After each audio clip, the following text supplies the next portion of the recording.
बोलो पवन पुत्र हनुमान की जय। श्री रामदूत हनुमान की जय। बंधुगण, आज मु आपण मानक पई नहीं आसीची एक पवित्र और शक्तिशाली भिडियोटी जहाँ माध्यम आमे प्रभु हनुमान को 2 मिनट आराधना करने द्वारा आमर अनेक चमत्कारी होता है, जहाँ द्वारा कि आमे जो व्यस्तबहुल जीवन रे भगवान को आराधना पाई समय दे पारुना हूँ, सेथिपाई आमे असुविधार सम्मुखीन होइथाउ। बंधुगण, मु आज ए भिडियो माध्यम रे प्रभु हनुमानंकर एक मंत्र जणाइबाकु जाउछि, जहा द्वारा कि समस्त बाधा विघ्न दूर होइजिवो। एही मंत्र को सकाळे संध्यारे जपिबा द्वारा आमे माने रोग मुक्त होई परिबा। प्रभु श्री रामचंद्रंकर आशीर्वाद आम उपरे सर्वदा रहिबो, कारण पुराण रे वर्णित अछि जो माने भगवान हनुमान को प्रार्थना करंती तांको उपरे श्री रामचंद्र माता सीतांकर आशीर्वाद सर्वदा रहिबो। तो बंधुगण, जदि आपण माने व्यस्तबहुल जीवन में भगवानकर एही मंत्र जप करि पारु नाहंती, तेबे 2 मिनट एही भिडियो माध्यम रे दिया जाइथिबा मंत्र को निश्चित फोन माध्यम रे सुनन। आउ एही मंत्र सुनिबा बेले मनरे सबु बेले भाबिबे कि मु रोग मुक्त अछि, मोर कोनोसी भी समस्या नाही। कहीं ना आमे मनरे जहाँ भी भावी थाउ भगवान समय क्रमे आमको आशीर्वाद करिथांती। आउ डेरी न करी चलंतु भिडियो को आरंभ करि नबा ओ से मंत्र को 108 थर जप करि नबा। भिडियो रे आगु को बढ़िबा आगुरु जदि आपण माने मो चैनल ले नुआ अछंती, तेबे मो चैनल को गोटे सब्सक्राइब करी गोटे लाइक कर दियंतु और कमेंट बॉक्स रे जय सीताराम लिखि नियंतु। चलंतु से मंत्र जानी नबा। ओम रामदूताय विद्महे वायुपुत्राय धीमहि तन्नः हनु प्रचोदयात्। ओम रामदूताय विद्महे वायुपुत्राय धीमहि तन्नः हनु प्रचोदयात्। ओम रामदूताय विद्महे वायुपुत्राय धीमहि तन्नः हनु प्रचोदयात्। ओम रामदूताय विद्महे वायुपुत्राय धीमहि तन्नः हनु प्रचोदयात्। ओम रामदूताय विद्महे वायुपुत्राय धीमहि तन्नः हनु प्रचोदयात्। ओम रामदूताय विद्महे वायुपुत्राय धीमहि तन्नः हनु प्रचोदयात्। ओम रामदूताय विद्महे वायुपुत्राय धीमहि तन्नः हनु प्रचोदयात्। ओम रामदूताय विद्महे वायुपुत्राय धीमहि तन्नः हनु प्रचोदयात्। ओम रामदूताय विद्महे वायुपुत्राय धीमहि तन्नः हनु प्रचोदयात्। ओम रामदूताय विद्महे वायुपुत्राय धीमहि तन्नः हनु प्रचोदयात्। ओम रामदूताय विद्महे वायुपुत्राय धीमहि तन्नः हनु प्रचोदयात्। ओम रामदूताय विद्महे वायुपुत्राय धीमहि तन्नः हनु प्रचोदयात्।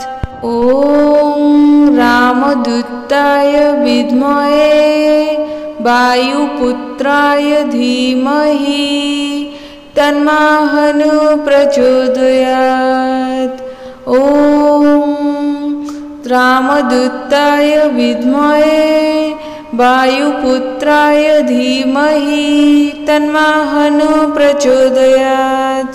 ॐ रामदूताय विद्महे वायुपुत्राय धीमहि तन्नाहनु प्रचोदयात्। ॐ रामदूताय विद्महे वायुपुत्राय धीमहि तन्नाहनु प्रचोदयात्। ॐ रामदूताय विद्महे वायुपुत्राय धीमहि तन्नाहनु प्रचोदयात्। ॐ रामदूताय विद्महे वायुपुत्राय धीमहि तन्नाहनु प्रचोदयात्।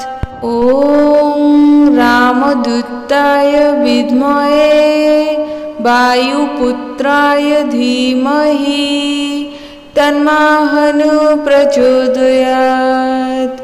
ॐ रामदूताय विद्महे वायुपुत्राय धीमहि तन्नाहनु प्रचोदयात्। ॐ रामदूताय विद्महे वायुपुत्राय धीमहि तन्नाहनु प्रचोदयात्। ॐ रामदूताय विद्महे वायुपुत्राय धीमहि तन्नाहनु प्रचोदयात्। ॐ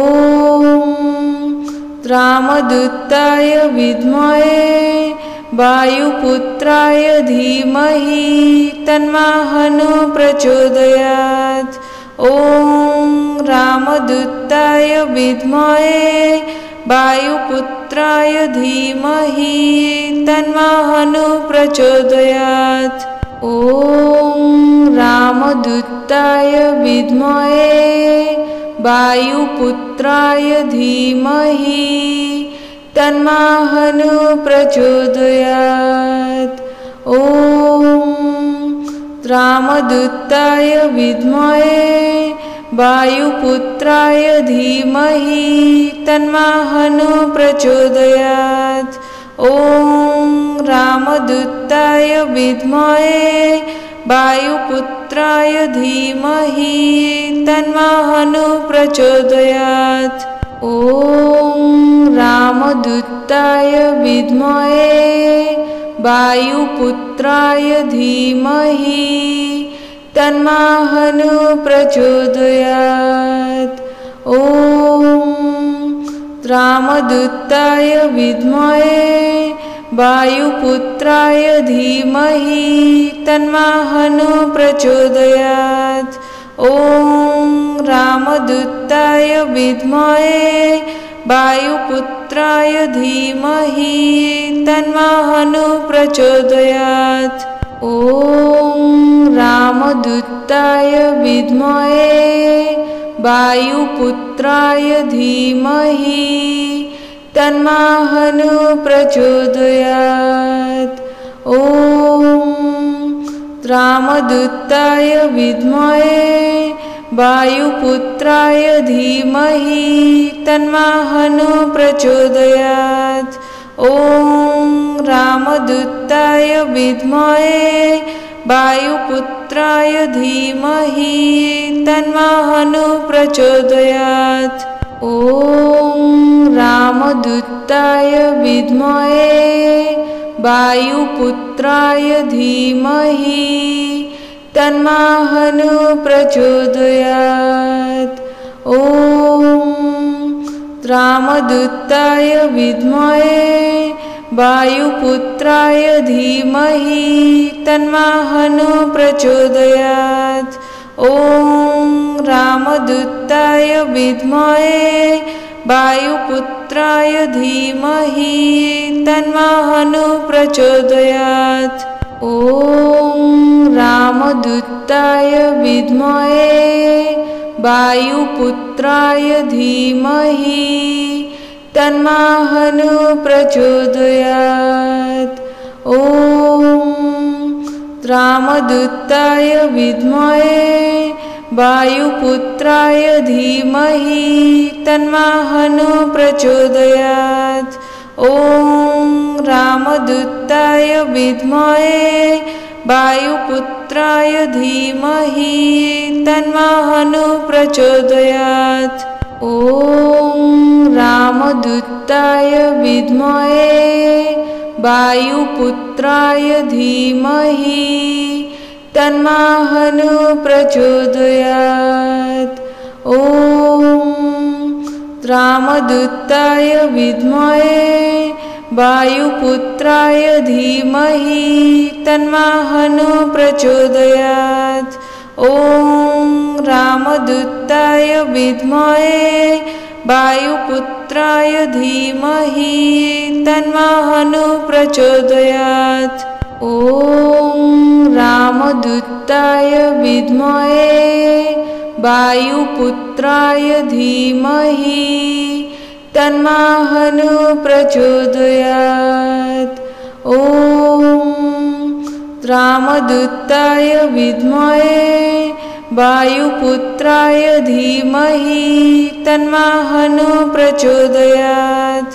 ॐ रामदूताय विद्महे वायुपुत्राय धीमहि तन्नः प्रचोदयात्।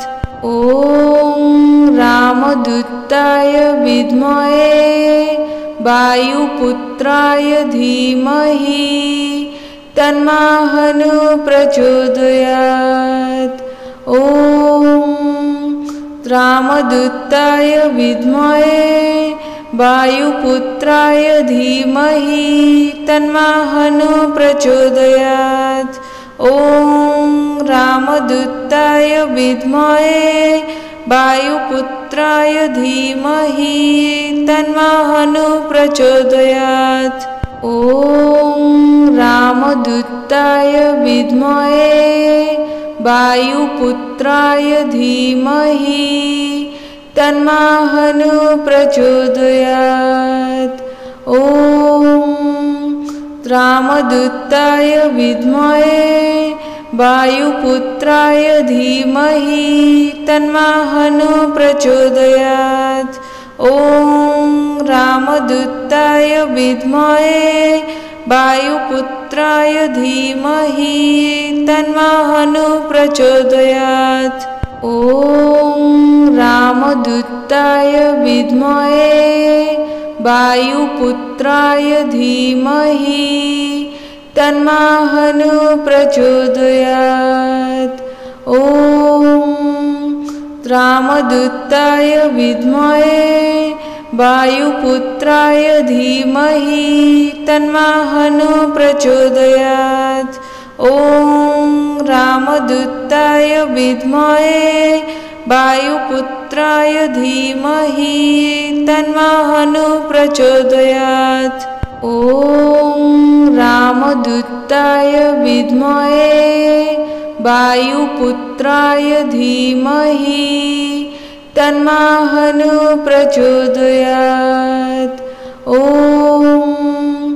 रामदूताय विद्महे वायुपुत्राय धीमहि तन्नः प्रचोदयात्। ॐ रामदूताय विद्महे वायुपुत्राय धीमहि तन्नः प्रचोदयात्। ॐ रामदूताय विद्महे वायुपुत्राय धीमहि तन्नः प्रचोदयात्। ॐ रामदूताय विद्महे वायुपुत्राय धीमहि तन्नः प्रचोदयात्। ॐ रामदूताय विद्महे वायुपुत्राय धीमहि तन्नः प्रचोदयात्। ॐ रामदूताय विद्महे वायुपुत्राय धीमहि तन्नः प्रचोदयात्। ॐ रामदूताय विद्महे वायुपुत्राय धीमहि तन्नः प्रचोदयात्। ॐ रामदूताय विद्महे वायुपुत्राय धीमहि तन्नः प्रचोदयात्। ॐ रामदूताय विद्महे वायुपुत्राय धीमहि तन्नः प्रचोदयात्। ॐ रामदूताय विद्महे वायुपुत्राय धीमहि तन्नः प्रचोदयात्। ॐ रामदूताय विद्महे वायुपुत्राय धीमहि तन्नः प्रचोदयात्। ॐ रामदूताय विद्महे वायुपुत्राय धीमहि तन्नः प्रचोदयात्। ॐ रामदूताय विद्महे वायुपुत्राय धीमहि तन्नः प्रचोदयात्। ॐ रामदूताय विद्महे वायुपुत्राय धीमहि तन्नः प्रचोदयात्।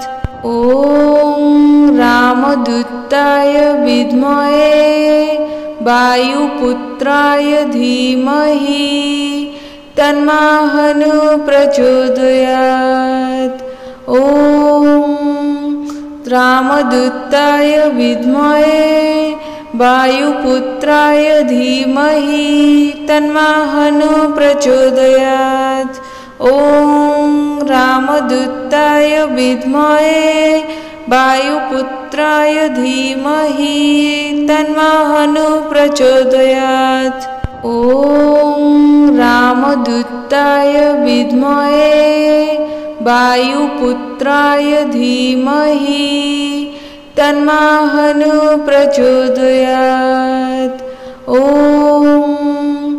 रामदूताय विद्महे वायुपुत्राय धीमहि तन्नः प्रचोदयात्। ॐ रामदूताय विद्महे वायुपुत्राय धीमहि तन्नः प्रचोदयात्।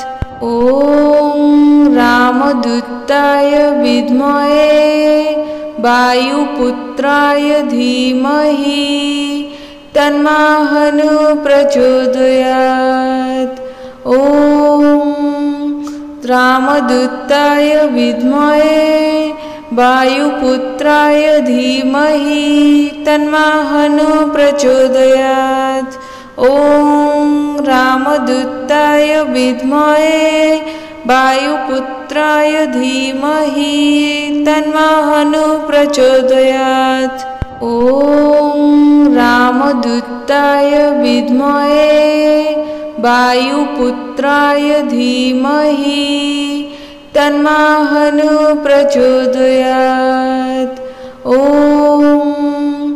रामदूताय विद्महे वायुपुत्राय धीमहि तन्नः प्रचोदयात्। ॐ रामदूताय विद्महे वायुपुत्राय धीमहि तन्नः प्रचोदयात्। ॐ रामदूताय विद्महे वायुपुत्राय धीमहि तन्नः प्रचोदयात्। ॐ रामदूताय विद्महे वायुपुत्राय धीमहि तन्नः प्रचोदयात्। ॐ रामदूताय विद्महे वायुपुत्राय धीमहि तन्नः प्रचोदयात्। ॐ रामदूताय विद्महे वायुपुत्राय धीमहि तन्नः प्रचोदयात्। ॐ रामदूताय विद्महे वायुपुत्राय धीमहि तन्नः प्रचोदयात्। ॐ रामदूताय विद्महे वायुपुत्राय धीमहि तन्नः प्रचोदयात्। ॐ रामदूताय विद्महे वायुपुत्राय धीमहि तन्नः प्रचोदयात्। ॐ रामदूताय विद्महे वायुपुत्राय धीमहि तन्नः प्रचोदयात्। ॐ रामदूताय विद्महे वायुपुत्राय धीमहि तन्नः प्रचोदयात्। ॐ रामदूताय विद्महे वायुपुत्राय धीमहि तन्नः प्रचोदयात्। ॐ रामदूताय विद्महे वायुपुत्राय धीमहि तन्नः प्रचोदयात्। ॐ रामदूताय विद्महे वायुपुत्राय धीमहि तन्नः प्रचोदयात्। ॐ रामदूताय विद्महे वायुपुत्राय धीमहि तन्नः प्रचोदयात्। ॐ रामदूताय विद्महे वायुपुत्राय धीमहि तन्नः प्रचोदयात्। ॐ रामदूताय विद्महे वायुपुत्राय धीमहि तन्नः प्रचोदयात्। ॐ रामदूताय विद्महे वायुपुत्राय धीमहि तन्नः प्रचोदयात्। ॐ रामदूताय विद्महे वायुपुत्राय धीमहि तन्नः प्रचोदयात्। ॐ रामदूताय विद्महे वायुपुत्राय धीमहि तन्नः प्रचोदयात्। ॐ रामदूताय विद्महे वायुपुत्राय धीमहि तन्नः प्रचोदयात्। ॐ रामदूताय विद्महे वायुपुत्राय धीमहि तन्नः प्रचोदयात्। ॐ रामदूताय विद्महे वायुपुत्राय धीमहि तन्नः प्रचोदयात्। ॐ रामदूताय विद्महे वायुपुत्राय धीमहि तन्नः प्रचोदयात्। ॐ रामदूताय विद्महे वायुपुत्राय धीमहि तन्नः प्रचोदयात्। ॐ रामदूताय विद्महे वायुपुत्राय धीमहि तन्नः प्रचोदयात्। ॐ रामदूताय विद्महे वायुपुत्राय धीमहि तन्नः प्रचोदयात्। ॐ रामदूताय विद्महे वायुपुत्राय धीमहि तन्नः प्रचोदयात्। ॐ रामदूताय विद्महे वायुपुत्राय धीमहि तन्नः प्रचोदयात्। ॐ रामदूताय विद्महे वायुपुत्राय धीमहि तन्नः प्रचोदयात्। ॐ रामदूताय विद्महे वायुपुत्राय धीमहि तन्नः प्रचोदयात्। ॐ रामदूताय विद्महे वायुपुत्राय धीमहि तन्नः प्रचोदयात्। ॐ रामदूताय विद्महे वायुपुत्राय धीमहि तन्नः प्रचोदयात्। ॐ रामदूताय विद्महे वायुपुत्राय धीमहि तन्नः प्रचोदयात्। ॐ रामदूताय विद्महे वायुपुत्राय धीमहि तन्नः प्रचोदयात्। ॐ रामदूताय विद्महे वायुपुत्राय धीमहि तन्नः प्रचोदयात्। ॐ रामदूताय विद्महे वायुपुत्राय धीमहि तन्नः प्रचोदयात्। ॐ रामदूताय विद्महे वायुपुत्राय धीमहि तन्नः प्रचोदयात्। ॐ रामदूताय विद्महे वायुपुत्राय धीमहि तन्नः प्रचोदयात्। ॐ रामदूताय विद्महे वायुपुत्राय धीमहि तन्नः प्रचोदयात्। ॐ रामदूताय विद्महे वायुपुत्राय धीमहि तन्नः प्रचोदयात्।